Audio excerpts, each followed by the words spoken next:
Today, I have the pleasure of speaking with Dr. Julie, the author of 7 Forms of Respect, and we will be talking about how to become an effective communicator and many other business topics coming up in the very first Mad Talk interview that we ever shot in person. So this is going to be very cool.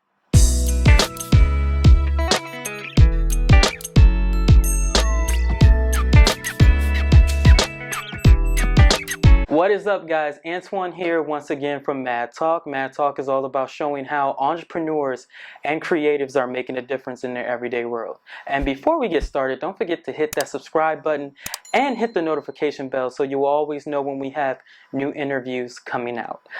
Today I have, again, the pleasure of speaking with someone who I've followed for the last couple of months. I've watched a lot of her content. Guys, definitely subscribe to her YouTube channel. We're going to have all the links in the description box. Dr. Julie Pham. How are you doing today? I'm good. How are you doing, Antoine? I'm good. I want to let the crowd in on a little secret is that we've done this interview before, but we're reshooting it. And when we reshot it, I kept calling you Julia the whole time. I don't know if you remember that. I kept calling you Julia the whole time. I think I corrected you and you kept doing it. Yeah, and then I kept doing it, and I'm just like, all right, you know what? And the weirdest part is that was supposed to be a Zoom interview. And like in person, I'm more comfortable talking to you now than I was over Zoom. So guys, that's the magic of doing things in person. But all banter aside, today I would love for us to speak more about the 7 forms of respect. So first, the 7 forms of respect, it is a framework to help people communicate and to build better relationships, particularly in the workplace. And so it's based on 3 different things. So first is my lived experience. The second is my years in community building. The third is my formal research. So I grew up Vietnamese in America. I lived in the UK, France, Germany, and in Vietnam. And what I discovered is respect is relative. It's cultural. The second part is I spent years doing community building, community organizing with people who from very different backgrounds. And what I saw was that there would be friction that would emerge around just people wanted to be treated differently. And it's like, hey, I need you to respect me. Well, I am respecting you. And they just had different ideas. And then there's the formal research that I did, focus groups, interviews, assessments, and getting at, people actually, we talk about respect as if we mean the same thing. When we don't. No, we don't. Because actually the thing is people can agree on what respect feels like. We can talk about, it feels like being seen, being heard, being acknowledged, appreciated. And yet what we disagree about, Antoine, is what does it look like? What does it look like? What are the different forms? And so with 7 forms of respect, it's about, people naturally prioritize certain forms and deprioritize others. And instead of saying you're disrespectful or you don't know how to be respectful, it's actually, Antoine, I want to figure out, what do you care about? What are the forms of respect that you care about? And let me tell you about the ones that I prioritize. True.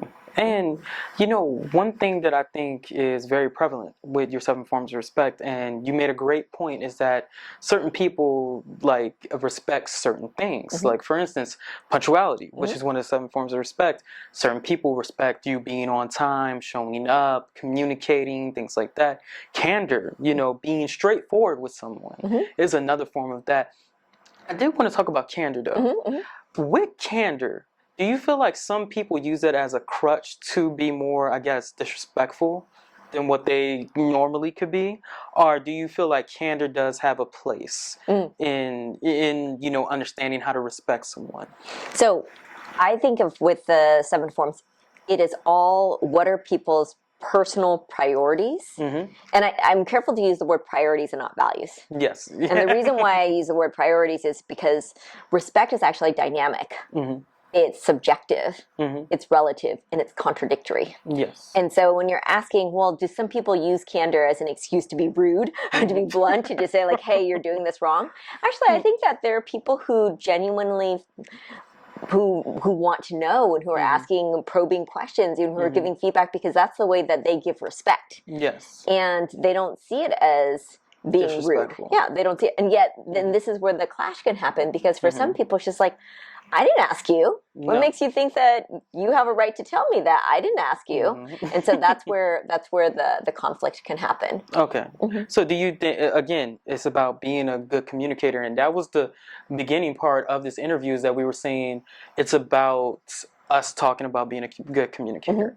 What do you think makes an effective communicator, regardless of your industry, regardless of what you do? So it comes down to practicing curiosity. Okay. And Antoine, I actually describe curiosity as a practice. I know a lot of people think of curiosity as a trait. Either you have it or you don't have it. I actually think of it as a practice. I liken it to meditation. And so what I mean by that is it's actually quite hard to practice curiosity. We say, oh, just be curious. And it's actually hard. And so the first part in terms of being a good and clear communicator is to acknowledge that there are going to be times where it is hard for me to listen. Especially when I disagree with you. Yes. Right? It's hard for me to listen. It's hard for me if I've just like, I'm thinking about how to answer, or I want to know information, and I'm kind of not really listening to you. So the practice of curiosity comes down to three things. The first is self-awareness. The second is relationship building. And the third is clear communication. Okay. And so with that, understanding that it's a practice, actually I think helps us slow down and break it into these parts so that it's not either you are a good communicator or you're not a good communicator. I think that there are some times when we're better communicators than others. And do you think a lot of times, even when talking about arguments, for instance, because that's a big thing, especially on your YouTube channel, you have made videos about arguments. Do you feel like normally when someone gets into an argument, it's more of, I'm listening to respond, not listening to understand? Yes, I do that. Right, and I think part of the issue actually is because there is an expectation that we respond right away. Yeah. Yes. And when I disagree with someone, I'm going to have all these floods of emotions, and it's going to be hard for me to respond right away, thoughtfully. Yes. Diplomatically. Yes. Because I'm feeling resentful, I'm feeling anger, I'm feeling disappointment, I'm feeling confusion, all those things. And yet, actually, our society kind of expects that we're going to respond right away. Yes. Especially when you look at like online with a lot of these people, when it came down to, Trump supporters, everything like that, you can think like a manipulative person wants to get you out of your character, wants to get you emotional, because then you're going to make mistakes. You're not going to think clearly on what's actually going on. How can I assess this? So it's smart sometimes to take a moment to readjust and think before saying anything. And I think actually what we haven't been taught is how to decline a question. Wow. How to say, hey, you know what? That's a really good question. I just need some more time to think about that. Or, hey, can you explain why you're interested? Because sometimes what happens is you ask me a question and I'm thinking you have a particular intention, and I'm actually feeling all my feelings around what I think your intention is, and your intention can be something else. So how do I also slow down and be like, so why are you interested in that? So I think a lot of it, actually, clear communication can benefit from slowing down and saying, hey, let me just think about that some more. Let me get back to you. I've definitely had times where I needed a few days. I had someone on my team who wanted to give me some constructive feedback, some candor, because she knows I like that. And even though I like it, it was still hard, because she was like, Julie, can I practice some curiosity with you? And I want to know what that means. Right? And I want to give you some feedback. And when she gave me the feedback, I was like, okay, thank you. Thank you for your feedback. And let me think about it. And I actually thought about it. And I came back a couple of days later after talking to some friends, and I realized she had a point. It was painful to hear, though. Yeah. And for me, hearing that part, that brings up a great question for me, is that when you hear these truths from people, and when I say truths, I'm not saying everything that a person said is going to be the truth. It's their perspective on the situation. How does it feel when you start dealing with that, and then you start ringing in your ear, okay, this is true, but I think that when you deal with that, you have to learn how to limit what you believe in, because a lot of times you can be susceptible to what other people say, and it can change who you are as a person. How do you stop that from happening? So that spinning of, oh my gosh, they said this thing, and oh, I am a horrible person, or oh, I am this person that they said that I am, and I think it's I have to practice curiosity in myself. So that first element I said is self-awareness. Yes. Right, and so that's you could say something to me, and I could be, you disrespected me, you wronged me, and you know what I actually need to do? What? Why do I feel wronged? True. Why am I feeling what I'm feeling? Right? Why am I so upset? Why am I offended? And so a lot of times in communication, we're so focused on how the other person made us feel that we actually need to step back and go like, why do I feel what I feel? Yes. And be able to articulate that to ourselves. And so that's key to communicating clearly. If I can't explain to myself why I'm upset, how am I going to explain it to someone else? Exactly. Exactly, and I think that that's the problem with a lot of people, is that it's not just expressing your emotions, it's more understanding how you feel in the moment during something. And I think that that's the part that it scares me even to this day. Like, I've worked with a team, I've, built the team, I've, hired on people, things like that, but you still kind of, it's hard to hear those criticisms from someone, especially if it's unwarranted, especially if it's rude, if it's disrespectful. And I think that people need to understand there's a difference between being rude and having candor. That's two very, very different things. Well, and I will actually say that there's a difference between disrespect and lack of respect.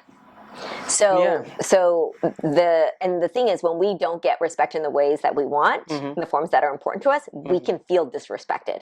True. So disrespect is actually intentional. Antoine, you know I don't like that, and you still did it anyway, right? That's disrespectful, right? And whereas lack of respect is, I didn't know that was important to you. I didn't know that was important to you. Someone didn't know that was important to me. So that's actually lack of respect in the forms that matter to me. And the tricky thing is, we might even tell people that, oh, that's not a big deal.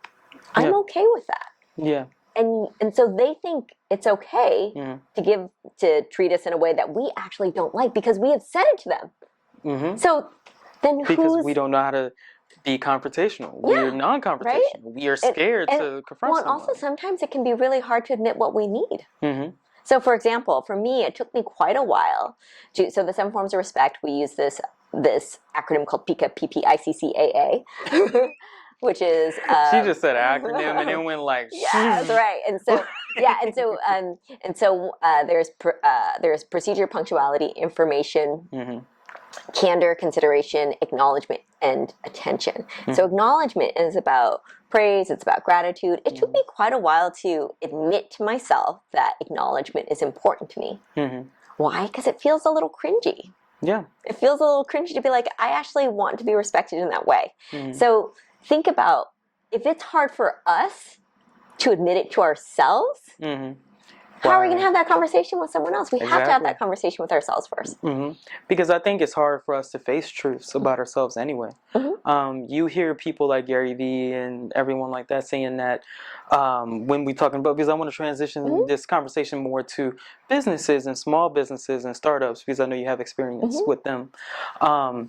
You hear Gary Vee say a lot of times that, oh, well, like, an entrepreneur is boring, or you have to have those traits in you. I don't necessarily believe that, but I do believe that there's a certain truth that we have to understand with ourselves. Someone thinks just because they don't like to work at a job, that means that they should be an entrepreneur. A lot of times it means that it could mean that you're lazy. It could mean that that's not the right job for you. Because, entrepreneur, again, like, that's a total different animal. Like, how do you deal with that type of mindset? Because I know you probably ran across a couple of people that have had this question for you. What would you normally tell them? What kind of advice would you give? Wait, so can you clarify the question again? All right, I got you. So basically more of like, if you're trying to understand that truth about yourself, and let's say you don't like working at a certain job, and you want to become an entrepreneur, and you're saying like, hey, I'm going to listen to Gary Vee and all these other people saying, hey, since I don't like to work a job, I should be an entrepreneur. But then you're like, is that really the truth for me? How do you figure out if that's really what's going on? We just have to try. We have to try. So maybe it's, I could say, I don't like this job. It's maybe I don't like this job. Maybe I don't like this company. Most people leave their managers before they leave their job. True. Or they don't like their coworkers, right? But then they might not actually be aware of that. And so they might say, it's because of, I don't like corporate life and I actually have to want to go work out on my own. And I think it's really important just to try things, right? Because maybe what I need is to work at a smaller company. Or a startup. I remember actually, I worked at a company, maybe about 30 people, and my manager said, I think you would just be better working for a smaller company. And I remember feeling so insulted at the time. It's like, I can work for a big company. Why are you saying that, right? And then later on I realized, there are a lot of advantages to a small company. And now, it's me and 3 other people. We are a small and mighty team. I love not having all this email. Yes. Right? Yes. And that I used to do in much bigger companies. And so it's also, it took me a long time to separate. I used to think, the bigger the team I manage, the more successful I am, right? And now I'm like, I love my small and mighty team. Yes. So those people who are just like, I want to be an entrepreneur, they just got to try it. Because there's a lot of, with opportunity comes responsibility. And I think with anything, if we see things through rose-colored glasses, the old saying goes like, the greener grass, the grass is green on the other side. Even when you're starting a business, because I do want to really hone in a little bit on a couple of things startup-wise. What do you think is the reason why a lot of startups fail?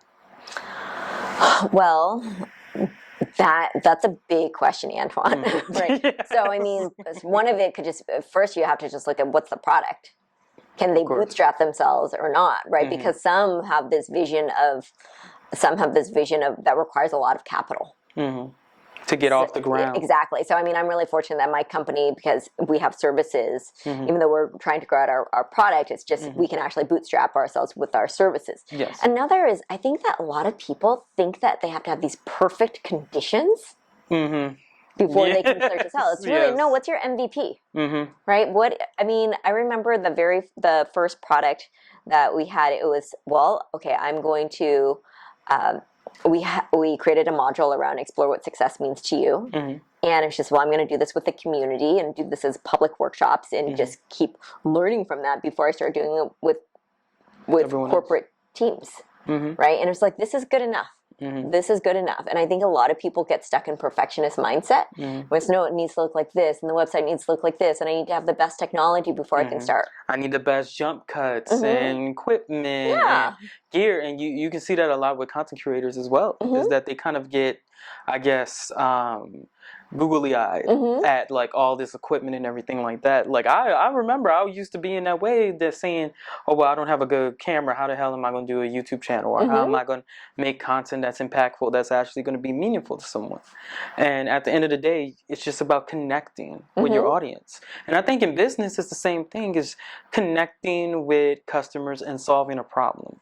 Plain and simple, that's what business is. Another thing that I think causes businesses to fail is that they're not, especially entrepreneurs, they have to be willing to ask for help. Yes. And they have to be willing to sell. And so sometimes the pride gets in the way, right? Because it's like, my product should sell itself. It's so clear. It's so good, right? And it's just, no, I actually have to ask. And so I'll tell you something that I learned now that I'm going my 3rd year of business. I realized my close rate is too high. Really? My close rate's too high. I looked at it. I did an analysis. I was like, I have an 80% close rate. You know what that means? No. I'm not asking enough people. Wow. I have to hear no. I have to be willing to hear no more often. I'm leaving a lot of money on the table. Yes, you are. If I'm getting 80% close rate, that means I'm actually asking people who I think are pretty likely to say yes, right? And I'm not. That means you're keeping yourself in that box. Exactly. And so my goal now is to lower my close rate by enlarging my pipeline. So do you think, saying that, do you think niching down too much is not beneficial for a business? I have learned niching down Can you explain that? Can you rephrase that? Okay, so basically doing something like, okay, I'm keeping my business to only, like let's say you do video production services, for instance. Oh, the only thing I want to do is small businesses. I only want to work with small businesses. I'm not going to go after anyone else, just small businesses. Do you think that that is going to keep that person in a certain box or a certain Yeah, corner? I think that there's one thing where it's niching down in terms of like, this is the product. Yes. And then another niche is this is the audience. This is the customer. I don't think we don't even know who our customers are, but here's the products. So for me, for example, my first year of business, I do whatever. It's like, okay, you're going to pay me. I will do that, right? Like, yes, I said yes to any revenue. My second year of business, I realized, okay, I have to get smarter because we're just stretching ourselves and trying to accommodate all of these different needs. And so we actually started to get very specific about, this is what I do. We are just rinse and repeat. We've built some modules and we want to continue to do that.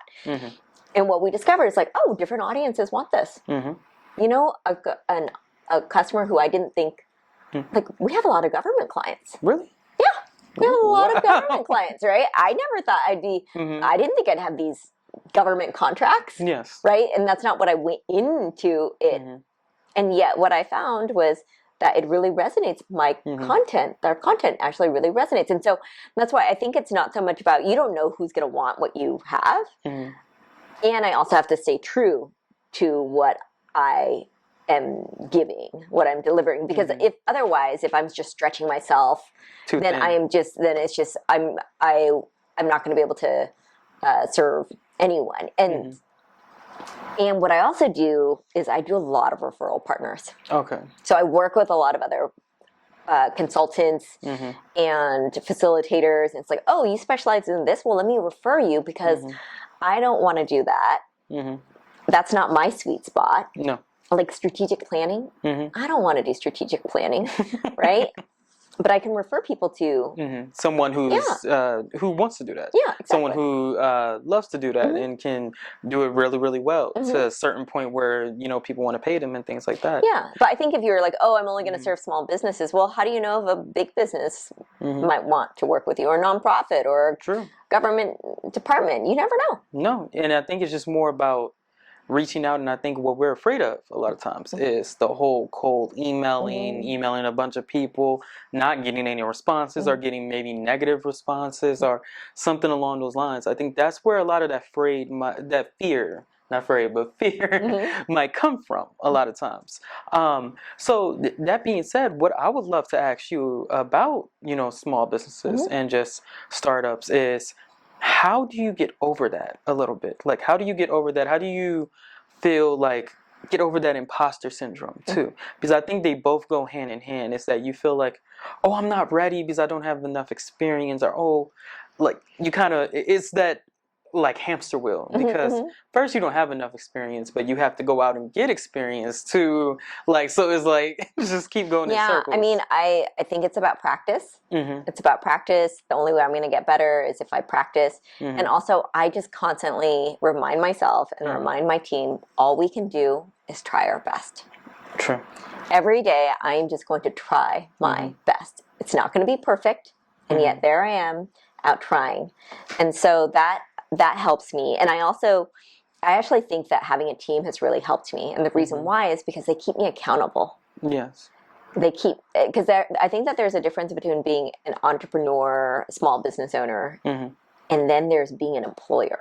Yes. And and having payroll, right? Having W-2s, that's another level. Yeah, that's a whole nother. That's another level, right? God, right. And so that responsibility is just like, oh, okay, well, you know what? Even if I don't want to, if I started my own company, this is what I need to do. Yeah, and it's not just you in the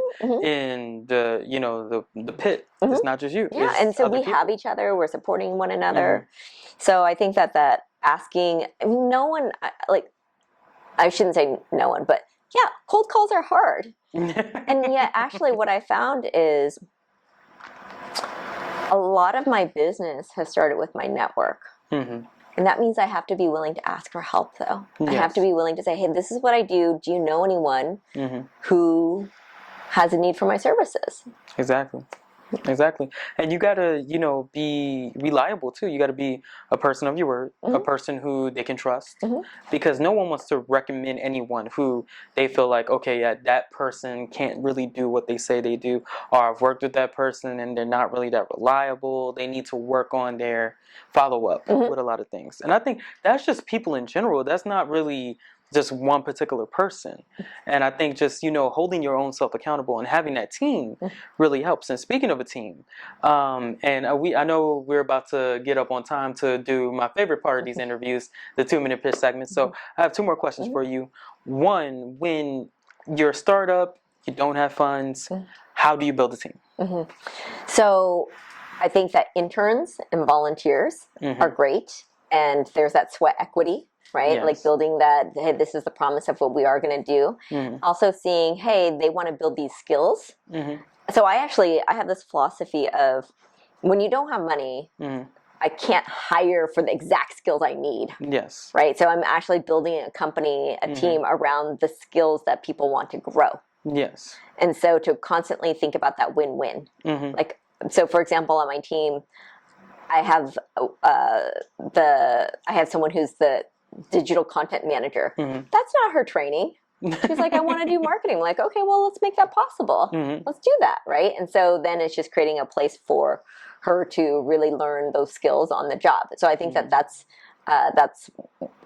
something that's really big. And I mean, I've learned a lot of skills on the job too. So I'm a big believer in bringing together people who are learn-it-alls, not know-it-alls. Yes. They want someone to learn. that wants to do something. Someone that wants to do something, wants to produce something, wants to get it out there and grow. And also not being afraid to do free work, because I think that happens a lot too, is that people are afraid of like, oh, well, I don't want my time wasted. Oh, I'm doing, especially creatives, you see a lot more with them because they're doing more service-based businesses. What's your perspective on free work? I think that if I'm building skills, wait, can you explain, like, when you say free work, do you mean like, can you elaborate? Yeah, like basically, you'll do a project for free for someone. For like, let's say you do marketing and you're trying to build your marketing skills. You're like, hey, I will do digital marketing for free for you because I'm trying to learn more and I'm trying to grow like my knowledge. Okay, so then the way I would translate that to my business is, am I going to do a free interview? Or am I going to do a free podcast? Or not, those aren't actually interviews. Am I going to do a free workshop? So something like that. Yeah. Because there are times where it's just, okay, I want to get in front of this audience. And normally I would charge for this. If it was a corporate client, I would charge. And yet, if this is a public event, or if this is in front of a bunch of HR leaders, for example, or a bunch of PR leaders, then I will do that for free, because that's publicity. And that's also research, and that's an opportunity for me to get in front of if I think that there's actually a publicity and sales opportunity there, I'll do it for free. Yeah. And I think that it goes back to what you were saying about not knowing who your audience is, not knowing who wants to buy something from you. Because you never know if someone was like, oh, you do this? Oh, okay, like, what are your prices? Okay, that's reasonable. All right, let's do it. You know what I won't do for free? I won't do that for a private company. Of course. I will not do team building for free for a private company, right? It's one thing if it's an association or if it's in a public event, but if it's a private company, no, I'm not going to do that for free. Of course, of course. And I understand that completely. So, my bad, I didn't mean it. Oh, no, and I was just thinking, but sometimes it's also like working on the price too, right? So it's like, okay, what's your budget? Okay, well, I want you to buy books. Or like, I want this, I want that. As long as they also are willing to pay something so that there's a value. And if I think that, okay, well, this is a way in, or this is a case study or something like that. So I think it's about looking at each one. Yeah. And I think that's the most important thing when you're doing anything. It's just understanding your expectations, understanding what it is you're asked. Because sometimes I know we kept seeing like, ask. People don't know what to ask. Like not knowing, okay, what should I ask this person? How should I provide value to this person and go from there? So I completely understand. I guess one last question for you is, let's say hypothetically speaking, you were running a company and on your team you had to demote someone. How would you go about doing that? And how would that conversation go? So the word demotion to me signals, oh, they were at this rank and now they're going down to this rank. At a small company, it's maybe probably more about repositioning them and thinking about what's the right role. And so I first think, should I be demoting them or should I be letting them go? Yeah. Because sometimes we demote because it's a less painful way to not right? fire someone. Right. But actually, I think it's much better to just, if we have to rip off the Band-Aid, we have to rip off the Band-Aid. And so it's really asking, hey, does this person want to be here, is showing lots of effort, and yet this is just not the right role for them, right? That they actually aren't competent in this. And maybe they feel that, sometimes they feel like, oh, well, if I don't do this role, then there's no other place for me. So I want to really, I want to be here. But they actually aren't skilled, nor do they truly have a passion for it. Or should they even be there in the first place? Exactly. And so I think it's first is like to ask, hey, should they be in, is this a role issue? Is this a skills issue? Or is this a commitment issue? Right. And if it's a commitment issue, then I just coach them out of, coach them like, what do you want to do with your life? Yes, get them out of there. Then get them to resign basically themselves. So, and I've done that. And then if it is they are committed, and it's just they don't know, it's a competency, or it's just a mismatch in terms of the role. So you're like, okay, well, is there something else they can do? And if there's not, and then I have that explanation. It's just like, you know what? I don't have the funds for this role that I think that you would actually be really good at, and so you should go off and try to find a company that might, or even that needs do it you to on do your own. this. And I think again, it's one of these things where we have to reframe how we think about things. Like you said, is it repositioning? Is it an easier way of just firing someone? And I think as business owners, as content creators who are turning business owners, or small business entrepreneurs, we have to understand that you kind of have to get your feelings out of it, and you got to think about the purpose of your company. And that's something that I've been learning myself, because I've had to demote people, I've had to remove people out of roles, I've had to restructure certain things, and sometimes it can be hard because you're like, you don't want to upset this person or make them feel bad, but then at the same time it's like, what's more important, that person's feelings or this company growing the way it should grow? And I think that so much of it is about having clarity of the needs, because I might go, oh, they're bad, and then going back to the practicing curiosity on myself is like, what do I need? What do you need? Have I been clear about that? Or do I just expect them to magically read my mind and do the things that I needed when I actually wasn't clear about that? Yeah, because I'm like, and this is a problem with a lot of startups too, is that they don't have day-to-day actual duties for people when they put them in roles. They're like, hey, day-to-day, this is what I'm looking for. Hey, this is what I'm looking for you to do. Do you think that that's detrimental as well? Not having a clear idea? Yeah, just not having a clear idea what that person's day is going to look like, and you want to put them in that role. I think it depends, because if it's like, okay, this is what we need to do as a team. I don't care how you do it, just go figure it out. So I don't need to know how they spend their day, as long as at the end it's, they've produced this video or they've produced this content. I don't need to know how they did it if I trust them to do that. Yes. And if they also feel, they actually feel that they can go off and run and do that. Because some people are like, no, I need you to show me every step, right? And so I think it's actually kind of, again, I have to look at myself as the leader and be like, what kind of leadership style do I have? And who am I bringing on? And do they actually have the skills to do that? And the experience to do that? Or is it just a lack of confidence, and I actually believe that they know how to do that, and they just need to get that push. Yeah, get that push. Because some people need more practice. Others just need to, be pushed into doing it. Yeah. So I completely understand that.